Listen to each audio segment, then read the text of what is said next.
welcome to my last stop on this Euro tour. Pretty hard to believe. I am in London, England. Just came here from the beautiful Helsinki, Finland, and boy, has it been quite the rude awakening. It's just such a contrast from peaceful, quaint, orderly Helsinki to the dynamic energy of London. Not to say that London doesn't have peaceful, quaint places, but there's just so much energy in every corner here. So it's been quite the transition. It has also been quite the adjustment transitioning to a primarily English-speaking country once again, especially given that everybody here has a British accent. Surprise, surprise. And I love British accents. I think they sound elegant, intellectual. Everyone just sounds so smart here. So you can say anything, you sound smart in a British accent.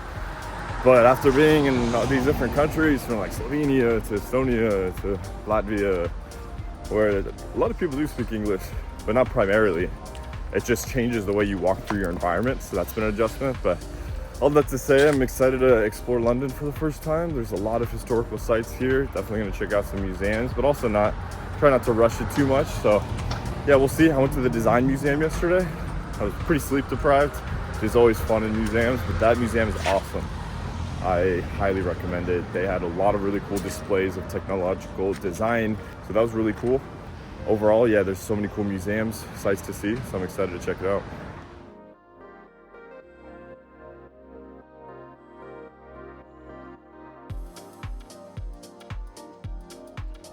Walking around Westminster, checking out some of the main sites such as Big Ben, Westminster Abbey, etc. It's been fun. Just weaving in and out of tourists and selfie sticks, and I think I blend right in by taking this video right now. But the buildings and structures are certainly very impressive, especially with the intricate Gothic architecture. It's so captivating because the rigid lines, it's very dark, but very powerful and opulent. So it's cool experience walking through these very historic buildings, exploring London for the first time. And so I'm definitely enjoying it so far, but have to settle myself being around so many people, especially coming from Finland. That was much calmer. So, you know, I got my piano going in my AirPod just to keep me nice and grounded.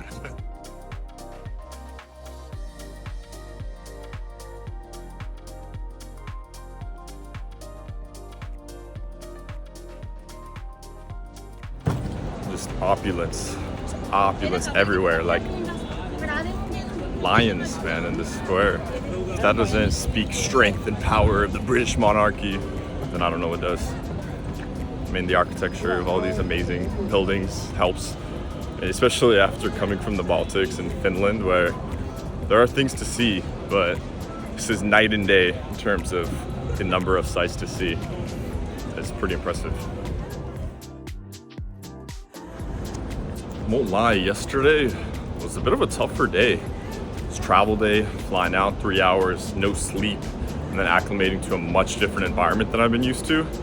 It's kind of a struggle, but it's crazy what wonders a good night's sleep will work. I feel great. I've been really enjoying this.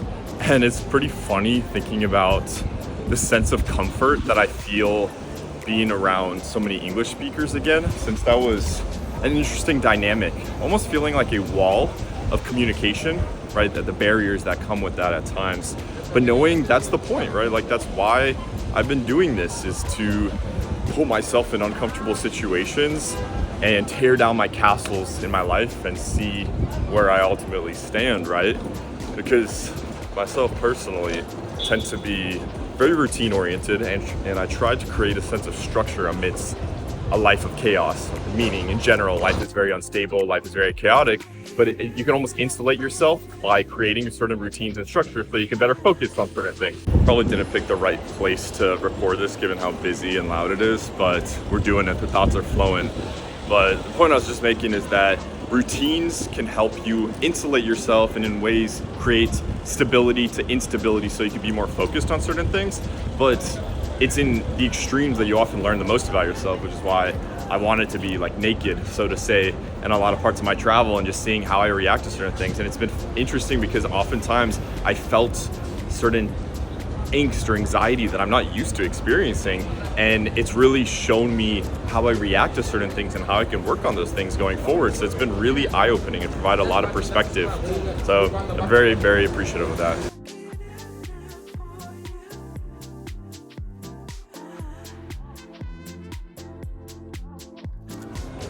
Man, the British Museum is insane.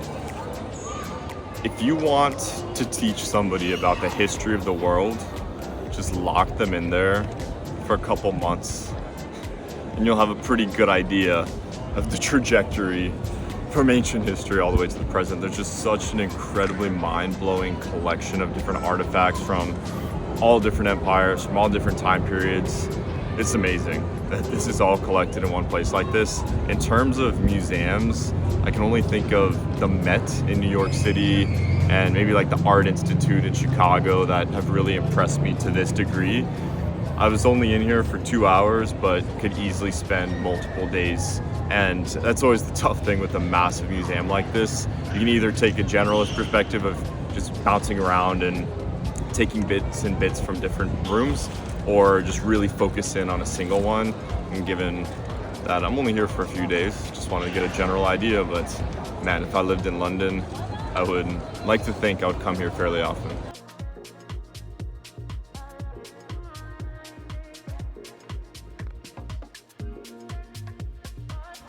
I'm sitting outside the museum now. Got a nice falafel salad box that I'm enjoying.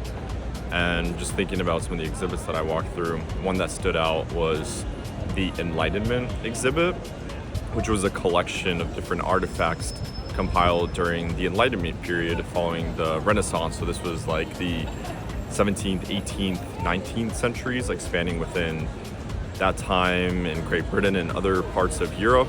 And it's interesting for a number of reasons, but what stood out to me was that during this period of wealth and imperialism and all of the bad things and challenges that came with that, there came this consolidation of information through artifacts as these scholars and wealthy individuals tried to compile different artifacts to better understand the world holistically. And my understanding is this is one of the greatest efforts in modern history to do so, and it's helped shape a lot of perspectives from a Western point of view at least.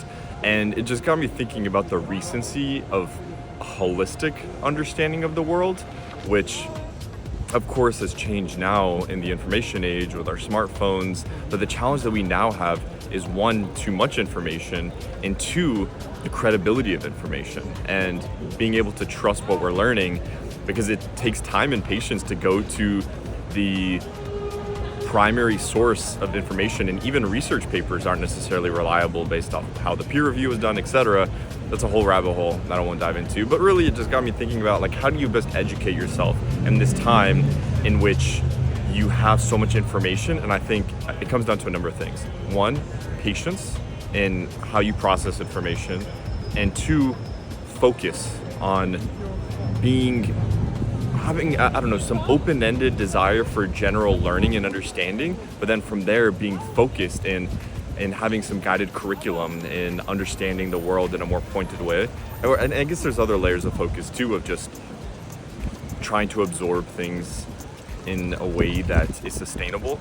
Like for example, I think about back when I was in high school, I did really well in my history classes, but only so that I could focus on rote memorization and then do well on my exams. But none of it really stuck with me because I couldn't see the big picture of why it was important.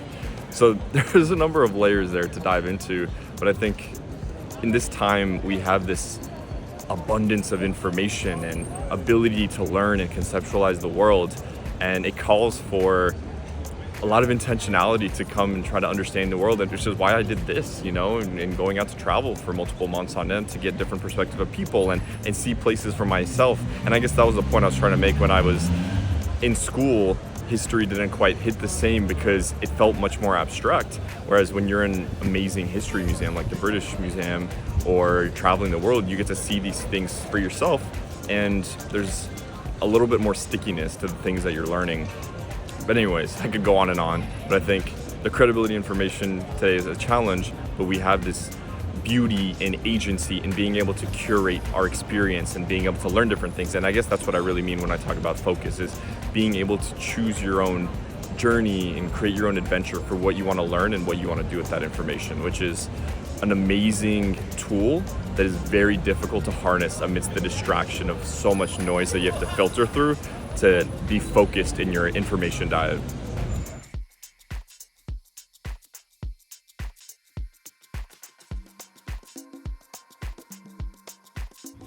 Man, London is absolutely huge. There's so many different neighborhoods to explore, each with their own unique character and style. And I just really appreciate that there's this old classical European feel, but it's still very modern. And man, I just gotta say once again, I love the energy of London. I love the diversity of different neighborhoods and that it's truly an amalgamation of so many different cultures. And it truly feels like the world is at your fingertips.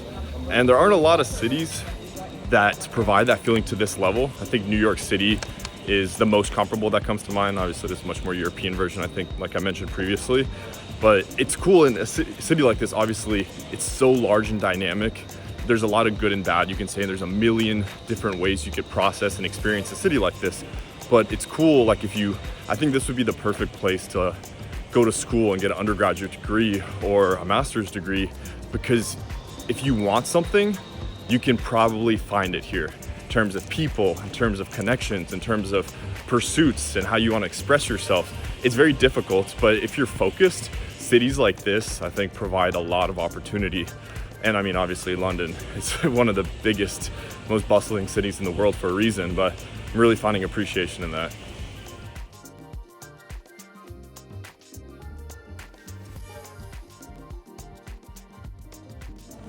I'm here at the British Museum. I popped in after leaving King's Cross, stopped by platform 9 3/4. That was kind of funny.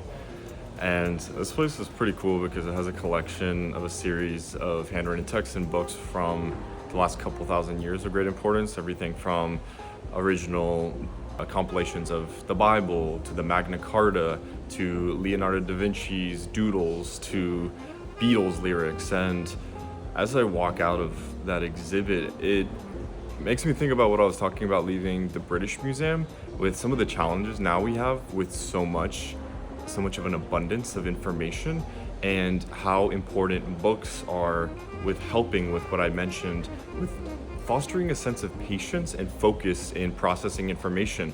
And books are so important for that, because nowadays with things like TikTok, short form video, and AI, we're able to aggregate and summarize information so quickly. But when we process so much information at a surface level, we might have a general understanding of a lot of things, but very few things at any level of depth. And that's why books are so important, because they allow you to continually re-encode information over time.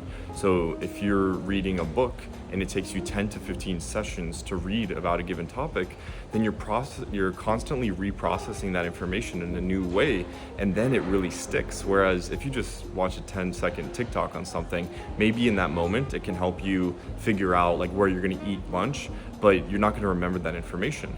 And yeah, it's just something that concerns me, going into the future of like how much information we can truly process with the abundance that we encounter. And for myself, like I really struggle with this. Growing up, I've oriented towards using video and media to better learn information rather than sitting and reading books. Even when I was in school, I wasn't the best reader. And so nowadays, I literally try to force myself to read so I can foster a sense of patience. And there's a beautiful sense of mindfulness that comes from that too, of just sitting patiently and processing information via text, because it takes a lot of focus to do so. I mean, I really just hope that they don't become a lost art, because they allowed the world to share information, right? Like going into the Renaissance, it was the Gutenberg press that allowed mass replication of information, that enabled things like the Enlightenment, and for more of the democratization of information, which gave people more context for what was possible, right? So I'm gonna stop that here before I go completely off the rails. But yeah, I worry that maybe reading is becoming a lost art, but it's something that allows us to bring a sense of patience and focus into processing and encoding information over a long period of time.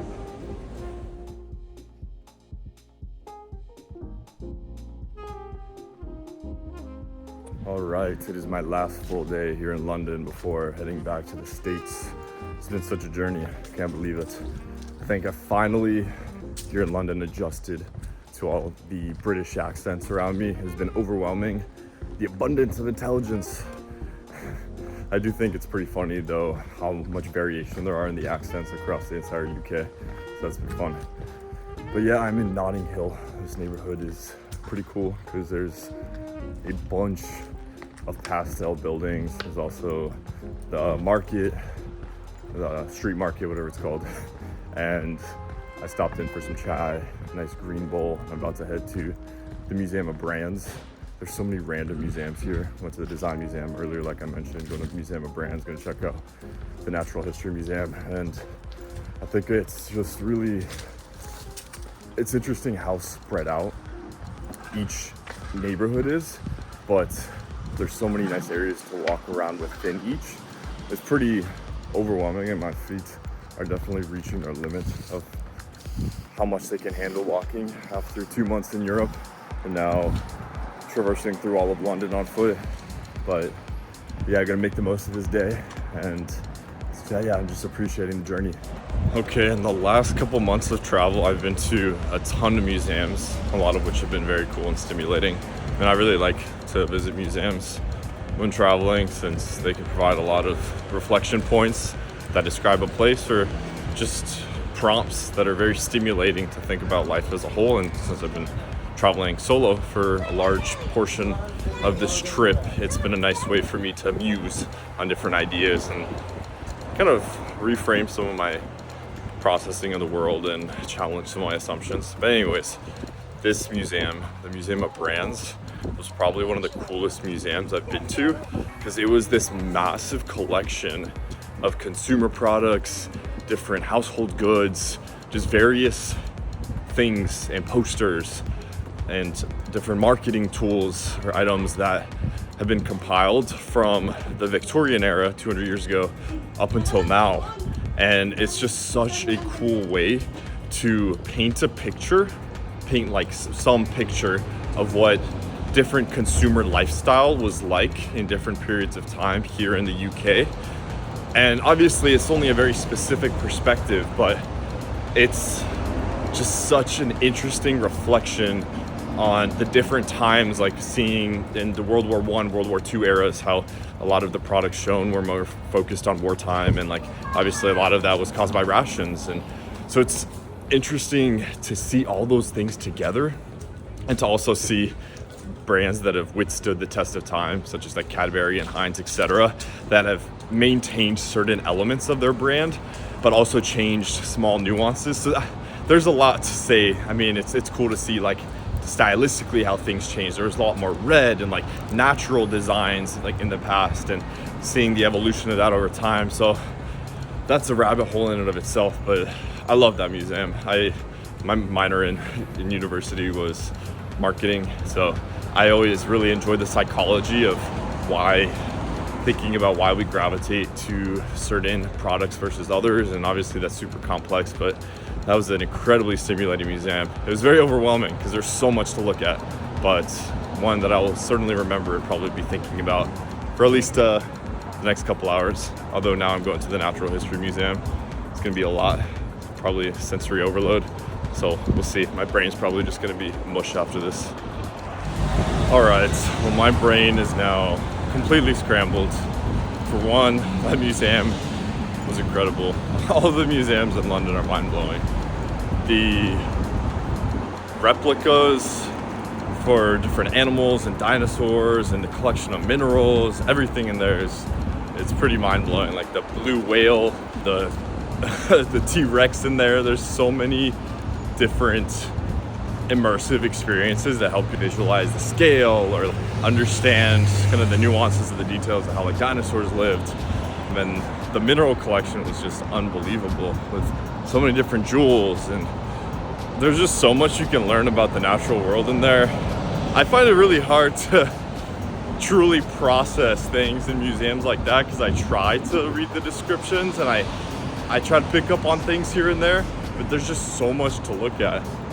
Man, it's amazing. And I think it goes back to what I was talking about previously with the amount of information we have at our disposal now on the internet. A lot of times, I mean, it feels pretty abstract too, and really trying to process a lot of that information. But you go to a museum like that, it feels pretty real.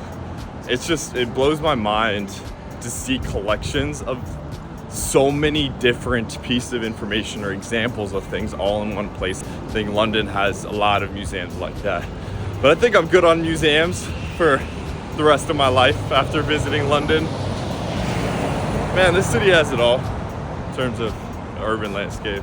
I mean, even it has some nice parks as far as nature is concerned, but yeah, I'm impressed. There's obviously some of the history is complicated in terms of like the British Museum and how all the collections were assembled, but you know, there's a lot to admire and a lot that inspires awe in general. I've really enjoyed the exploration of this place as a whole. Grateful to have been able to spend time here. I think I'll leave it at that. I'm gonna go have some Indian food because the Indian food here is amazing. Call it a day, go relax, get ready for my flight. It's been a journey. So grateful to, wow, it's really loud. I probably shouldn't be recording here, but grateful to have been able to explore this magnificent city. I really hope to come back here because there's just so much a place like this has to offer. Beautiful architecture, great food, so much to explore. Got one more thing left to say. I was about to eat my Indian food, but I pulled off. So I was just thinking, yes, it's hard to process all the individual things within a museum like that, but I think going back to my point, with all the information we're exposed to, it's easy to get desensitized to how amazing it is and to have the ability to understand the world and to specialize in different things to better get a deeper appreciation for certain things. It's easy to get numb to that. And I'm just grateful in a lot of my travels I've had the opportunity to just regain appreciation for things at a broader scale, because life is crazy, it's very dynamic, it's unstable, and it's easy to want to latch on to things that make us feel more stable, and it's easy to get numb to everything we're exposed to. But I think within that, whatever we can do to stay grounded, just to find appreciation for the beauty of life, because even the simple things, man, there's so much beauty to be found in just like the little details of life. Now we have issues of abundance and in knowing too much, right? In a big way, ignorance is bliss. Like, imagine if you just have your needs taken care of in a farm and you have family, like maybe it's easier to be content in some ways. Obviously it's nuanced, maybe that's not the best example, but I just think less is more sometimes, and you know, it comes down to being able to focus and appreciate and being mindful. And that's why I'm continuing to work on my journey to be mindful, to be more present and focused in life, because it's easy to get distracted amongst everything, and just got to try our best to more deeply appreciate what's in front of us. All right, so now I will actually close this out. Thank you so much for watching and have a wonderful day.